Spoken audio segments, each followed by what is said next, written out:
Hammaga assalomu alaykum. Hozir sizlar bilan Get Ready With Me olib, chiroyli suhbat quramiz. Onajonlisida qanaqa bilmadim-u, lekin men qayergadir borishim kerak bo'lganda, aynan o'sha kuni bolamni jig'iliga tutib qoladi.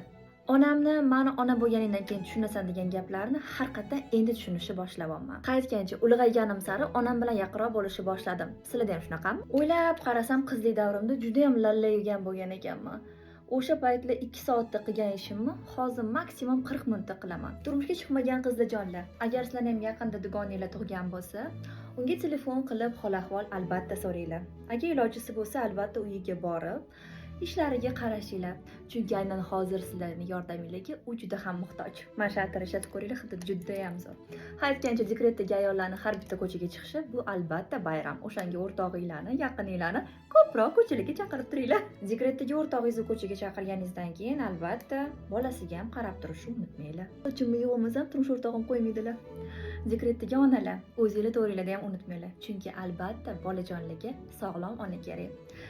Aytgancha meni ko'rinishim shunaqa, lekin ko'cha sovuq bo'lgani uchun men hozir mana shu ko'rinishda boraman, chunki albatta sog'lig'im birinchi o'rinda o'zimga va albatta bolajonim kerak. Lekin u yoqda esa